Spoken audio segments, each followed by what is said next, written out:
মোল্লারা বলে, কথায় কথায় বলে আল্লাহ ছাড়া কারোর কাছে সাহায্য চাওয়া যাবে না।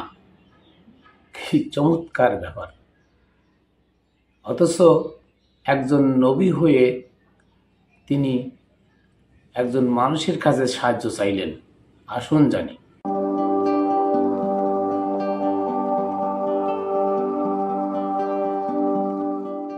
বিসমিল্লাহির রহমানির রহিম। আসসালাতু আসসালামু আলাইকা ইয়া রাসূলুল্লাহ, আসসালাতু আসসালামু আলাইকা ইয়া শাফিউল মুজনবিন, আসসালাতু আসসালামু আলাইকা ইয়া রাহমাতাল লিল আলামিন, আসসালাতু আসসালামু আলাইকা ইয়া শের খুদা আসাদুল্লাহিল গালিব মাওলা আলী আলাইহিস সালাতু আসসালাম, আসসালাতু আসসালামু আলাইকা ইয়া খাতুনে জান্নাত ফাতেমাতুজ জোহরা আলাইহিস সালাতু আসসালাম, আসসালাতু আসসালামু আলাইকা ইয়া মাওলা হাসান আলাইহিস সালাতু আসসালাম, আসসালাতু আসসালামু আলাইকা ইয়া মাওলা হুসাইন আলাইহিস সালাতু আসসালাম, আসসালাতু আসসালামু আলাইকা ইয়া বাবা শাহ আলী বাগদাদী রহমাতুল্লাহ আলাইহি আলাইহিস সালাতু আসসালাম, আসসালাতু আসসালামু আলাইকা ইয়া মুর্শিদে মানিক শাহ মাদ্দাজিলহুল আলিয়া আলাইহিস সালাতু আসসালাম। প্রিয় বন্ধুরা, আমি Mainul Kabir Khatune Jannat TV YouTube channel, Facebook page ও রামবেলের পক্ষ থেকে সকলকে জানাই শুভেচ্ছা ও অভিনন্দন। আজকে আমি আপনাদের সামনে তুলে ধরতে চাই যে একজন নবী হয়ে একজন জবরদস্ত আল্লাহর ওলি কাছে তিনি কি চাইলেন? সাহায্য চাইলেন। নবী হয়ে একজন আল্লাহর ওলির কাছে সাহায্য চাইলেন, অথচ এই যুগের শ্রেষ্ঠ এজিদি মাওলানা যারা আছে, সার্টিফিকেটধারী, এজিদের মাদ্রাসা সার্টিফিকেটধারী, আল আজহারের সার্টিফিকেটধারী এই মাওলানা মুন্সিরা আপনাকে আমাকে ভুল ভাল বুঝায় ভিন্ন পাতে নিয়ে যাচ্ছে। আল্লাহর কাছে ছাড়া অন্য কারোর কাছে সাহায্য চাওয়া যাবে না। অথচ এটা আমার মুখের কথা নয়, এটা আপনার মুখের কথা নয়, কোনো মুফাসসিরের কথা নয়, এটা অন্য কোনো ধর্মে গ্রন্থের কথা নয়, এটা স্বয়ং আল্লাহ প্রদত্ত বিধান, আল কুরআনের বাণী।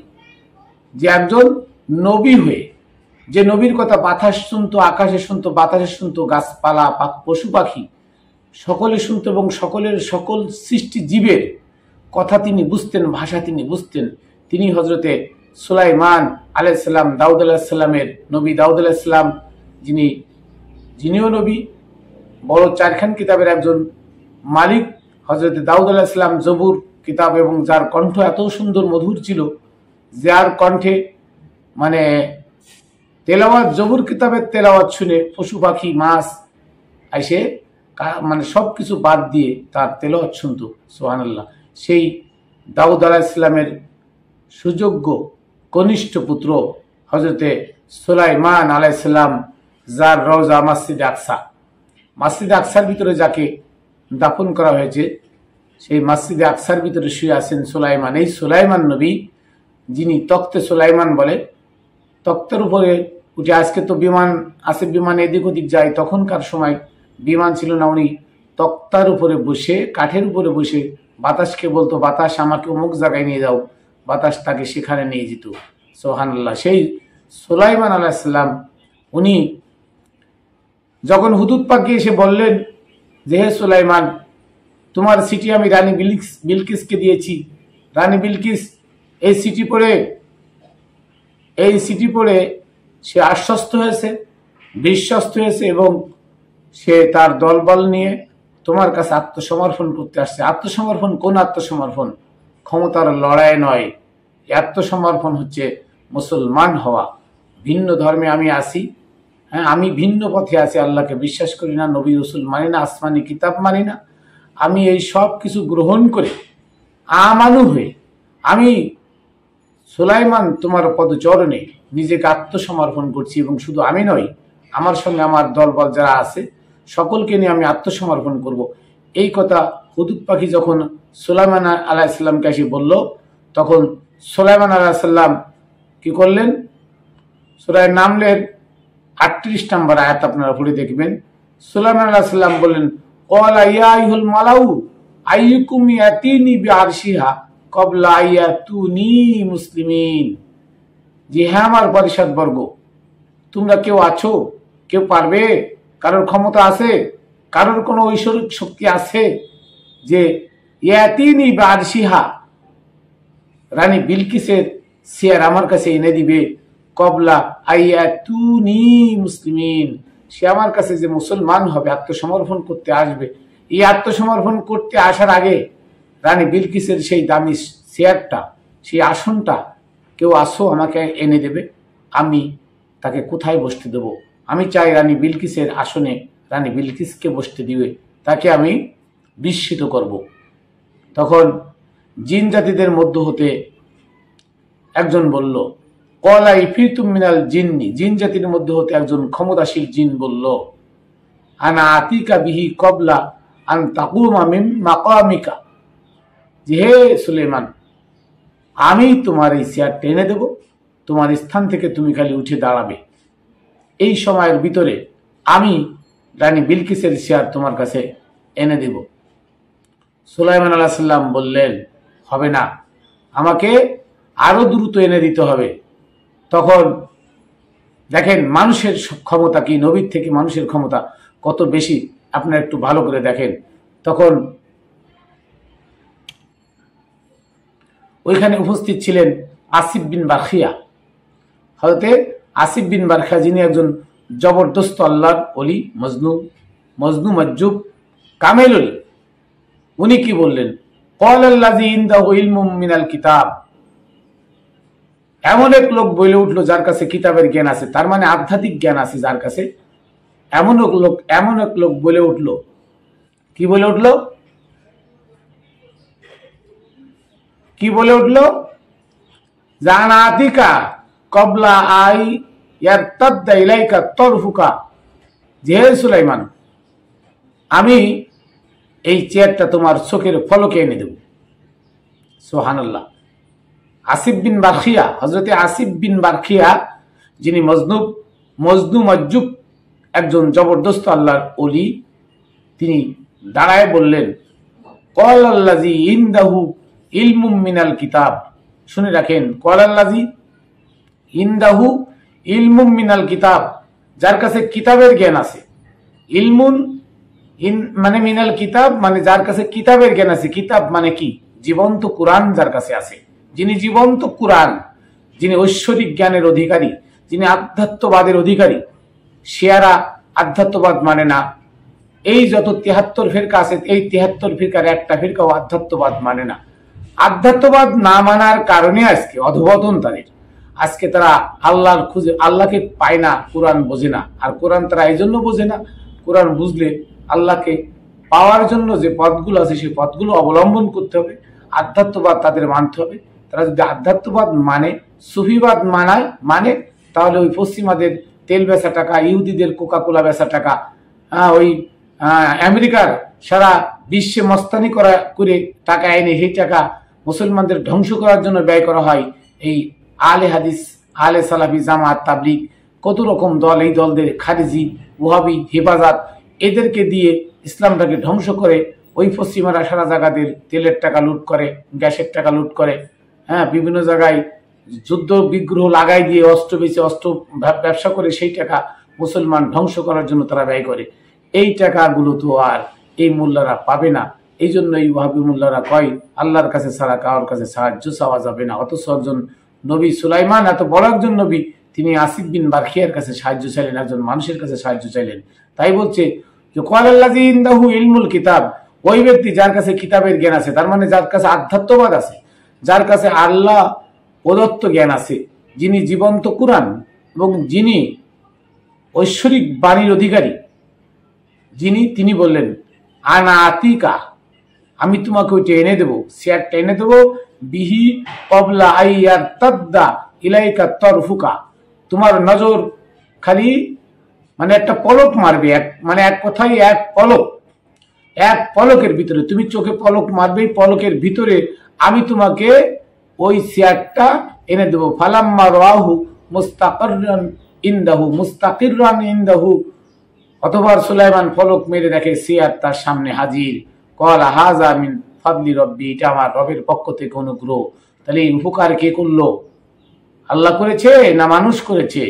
তাহলে এই মোল্লা মুন্সিদের এই যে আজকে আধ্যাত্মবাদের বিরুদ্ধে তারা ওলি মুর্শিদের বিরুদ্ধে, তারা সুফিবাদের বিরুদ্ধে তারা যে কথা বলে, কারোর কাছে চাওয়া যাবে না আল্লাহর কাছে ছাড়া। আর আল্লাহ বলতেছে অবতাগু ইলাহিল ওসিলা, তোমরা ওসিলা ধরে আমার কাছে চাও। সে ওসিলা কারা হবে? ইত্তাবি সাবিলা মান আনাবা ইলাইয়া। ওসিলা হবে ওই সমস্ত মানুষ যারা আমার সাথে ধাবিত হয়ে গেছে, যারা আমাকে পেয়ে গেছে, যারা আমার সাথে সংযোগ লেগে গেছে, যারা জবিহুল্লাহ হয়ে গেছে, সে সমস্ত মানুষের দেখানো পথে চলো, তাহলে আমি আল্লাহকে পাবে।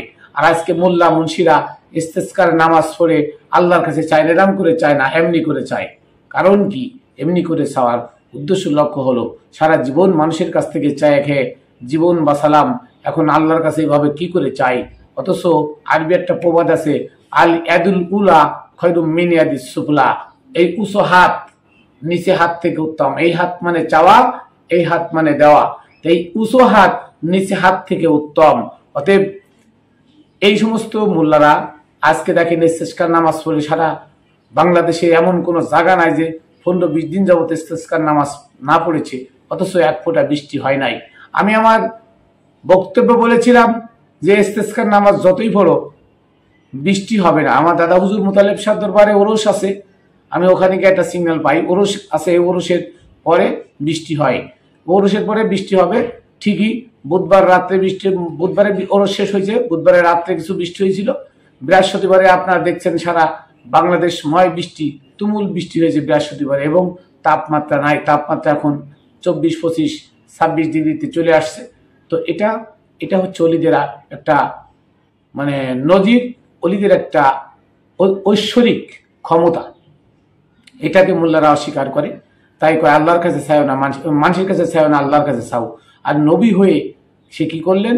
নবী হয়ে আল্লাহর কাছে না চেয়ে মানুষের কাছে চায়, সঙ্গে সঙ্গে পেয়ে গেলেন। তার মানে সূরা নিসার 151 নম্বর আয়াত, 150 নম্বর আয়াতে আছে যে যারা আল্লাহ এবং আল্লাহ রসুলের মধ্যে পার্থক্য সৃষ্টি করে তারা অরিজিনাল কাফের। তার মানে হচ্ছে আল্লাহ এবং রসুল, এই রসুল শব্দের অর্থ নবী না, আল্লাহ এবং রসুল। রসুল শব্দের অর্থ যুগে যুগে সম্যক গুরু থাকবে, সম্যক গুরুগণ জবিহুল্লাহ, যারা আল্লাহর সাথে কি হয়ে গেছে, আল্লাহর রাস্তায় জবই হয়ে নিজে আল্লাহর সাথে, আল্লাহর জাতের সাথে, আল্লাহর সিফাতের সাথে মিলে একাকার হয়ে গেছে, সেই সমস্ত মানুষ হচ্ছে দুনিয়ার মসজিদ। সেই সমস্ত মানুষের অন্তরে আল্লাহ থাকে, তারা আধ্যাত্মবাদ, তারা আধ্যাত্মিক জ্ঞানে মানে জ্ঞানী, এবং তারা সুফি। তাদের কথা আল্লাহ বললে শোনে, ইশারা করলে কুন ফায়াকুন বলার সঙ্গে সঙ্গে হয়। কিন্তু সকলে তো সে আদম হতে পারে নাই। আমরা বনি আদম, বনি আদমের মধ্যে যারা বাহ্যিক 5টা ইবাদত, নামাজ, যাকাত, রোজা, হজ, কুরবানি, এই 5টা বাহ্যিক যে ইবাদত, এই 5টা বাহ্যিক ইবাদত যারা করে আল্লাহর নৈকট্য অর্জন করেছে, তারাই জবিহুল্লাহ, তারাই হজ্জুল বাইত করেছে, তারা সিয়াম সাধন করেছে, তারা যাকাত দিয়ে দুনিয়ার মোহ ত্যাগ করে সালাত কায়েম করেছে, তারাই হচ্ছেন আধ্যাত্মিক জ্ঞানী। তাদের পরে কোরআন নাজিল হয়। শাহরুর রমাজান আল্লাযী উনজিলা ফিল কোরআন, একটা কোথায় আসছে? রমজান মানে জ্বালায় পোড়ায় সারখার হয়ে যাওয়া। তার মানে এই মানব দেহটা যে জ্বালায় পোড়ায় সারখার করে দিতে পারছে, তার মানে দুনিয়ার মোহ যে ষড়রিপু আছে, ষড়রিপুকে জ্বালায় ভস্য করে দিয়ে আল্লাহর সাথে জবিহুল্লাহ হয়ে গেছেন। উনি হচ্ছেন আধ্যাত্মিক জ্ঞানী, উনি হচ্ছেন পীর, উনি হচ্ছেন মুর্শিদ, উনি হচ্ছেন আরবি ভাষায় রসুল। তো এই রসুল যিনি হয়েছেন তার আর ভয় কি? তিনি সর্বক্ষণ আল্লাহর ধ্যানে, আল্লাহর জাতের সাথে মিশে মাখলুকের সৃষ্টির কল্যাণ করতে নিজেকে জবই করে দিয়েছেন। উনি আধ্যাত্মিক, উনি সুফি, উনি হচ্ছেন রসুল। তো উনার কথা আল্লাহর কথা সেম। তাই নবী সুলাইমান জানতো যে একজন মানুষ যে আল্লাহর সাথে, জাতের সাথে মিশে গিয়ে আল্লাহ হয়ে গেছে, ওই ব্যক্তি আমাকে সাহায্য করতে পারবে। তাই তিনি আসিফ বিন বাখিয়ার কাছে সাহায্য নিলেন রানী বিলকিসের সিয়ার আনার জন্য। আর আমাদের ভণ্ড মোল্লারা, প্রতারক এজিদি মোল্লারা, এই উমাইয়া আব্বাসীয়দের দালালেরা, ইংরেজ তথা ইসরায়েলের দালালেরা কি করে? তারা আল্লাহর কাছে সাহায্য চায়, মানুষের কাছে নয়। অথচ আল্লাহ বলতেছে ওসিলা দিয়ে, মানুষের ওসিলা দিয়ে আমাকে চাও, ওই সমস্ত মানুষ যারা আমাকে পেয়ে গেছে। অতএব আমরা তো জানি এদেশে একজন প্রধানমন্ত্রীর সাথে দেখা করতে গেলে তার PS1 PS2 সাথে সাক্ষাৎ করে তার মাধ্যমে যেতে হয়। তো মানুষ হয়ে মানুষের সাথে সাক্ষাৎ করতে হলে আমাদের যদি মানুষ ধরতে হয়, তাহলে আল্লাহ যে রাজাদিরাজ মহারাজ, তার সাথে সাক্ষাৎ করতে হলো ঠিক তার নিকটত্ব যারা যারা তাকে পেয়ে গেছে, যারা তার হুকুমে চলে, সেই সমস্ত মানুষের সহযোগিতা, সাহায্য, সহানুভূতি নিয়ে আমার ওই আল্লাহর সাথে সাক্ষাৎ করতে হবে, তবে নয় আমি আল্লাহকে পাবো, এর আগে পাবো না। অতএব এই সমস্ত ভণ্ড প্রতারক, এই মোল্লাদের কাছ থেকে আপনারা যোজন যোজন মাইল দূরে থাকেন, সরে থাকেন, নিজেকে হেফাজত করেন এবং আল্লাহওয়ালা খুঁজেন। যারা আল্লাহওয়ালা, যারা সুফি, যারা দেশে ইসলাম এনেছে, সেই সমস্ত আল্লাহর ওলিদের দরবারে যান, নিজেকে ছোট করেন, নিজের ভিতর থেকে অহংকারকে দূরীভূত করেন করে নিজে মানুষ হন। অহংকার যার ভিতর থেকে চলে যায়, সেই সৎ মানুষ হতে পারে, সেই সৎ মানুষের পথ দেখতে পারে। আর এর জন্য একজন কামেল মুর্শিদ ছাড়া আপনি একা একা পারবেন না। তো ঠিক আছে, আমি আমার কথা অনেক লম্বা করে ফেললাম। তো আমি সকল ভাই ও বোনদেরকে বলবো যে আপনারা এই সমস্ত ভণ্ড, এজিদি, মোল্লাদের দালাল, বদমায়েশ, এদের কথা না শুনে আপনারা আল্লাহর অলির কাছে যান। যে সমস্ত অলিরা এদেশে ইসলাম এনেছিল, তারা চলে যায়নি, তারা তাদের অধীনস্থ একজনকে রেখে গেছে, সে চলে যায়, আরেকজনকে রেখে যায়। অতএব ওই ঐশ্বরিক ফলটা চিরজীবন চলমান থাকবে কারো না কারোর ভিতরে। তাই আপনারা খুঁজে নেন, আল্লাহর অলিদের কাছে গিয়ে নিজে আত্মসমর্পণ হয়ে আপনি বিনয়ীদের সাথে বিনয়ী হওয়ার চেষ্টা করুন, তাহলে আল্লাহকে পাবেন। আর যে আল্লাহকে পেয়ে যাবে, তার আর ইহকাল পরকাল দুই কালে তার আর চিন্তা নাই। তো আমি আমার সংক্ষিপ্ত বক্তব্য এখানে শেষ করছি। আমার শেষ সালাম ভক্তি আমার পাক পাঞ্জাতনের পাক কদমে প্রেরণ করে, বাবা শাহালির পাক কদমে প্রেরণ করি। এদেশে 360 জন ওলি যারা ইসলাম এনেছিল, তাদের পাক কদমে প্রেরণ করি। আমি আমার মুর্শিদ মৌলার হযরতে মানিক চাঁদ শাহ মাদ্দাজিল্লুহুল আলিয়ার রহমতুল্লাহ আলাইহির পাক কদমে প্রেরণ করে আমি Khatune Jannat TV YouTube channel, Facebook page ও রামবেলের পক্ষ থেকে সকলকে আবারও শুভেচ্ছা অভিনন্দন জানিয়ে আমি এখানে শেষ করছি। আমি মাইনুল কবির, সকলের কাছে আশাবাদী সকলে আমার জন্য দোয়া করবেন, আর আমাকে চ্যানেলগুলো ফলো, সাবস্ক্রাইব করে সাথে থাকবেন, যাতে করে আমরা সত্য কথা আপনাদের কাছে সর্বক্ষণ তুলে ধরতে পারি। তো এই আশা ব্যক্ত রেখে আমি এখানে শেষ করছি। ওমা তৌফিক ইল্লা বিল্লাহ। আসসালামু আলাইকুম ওয়া রাহমাতুল্লাহ।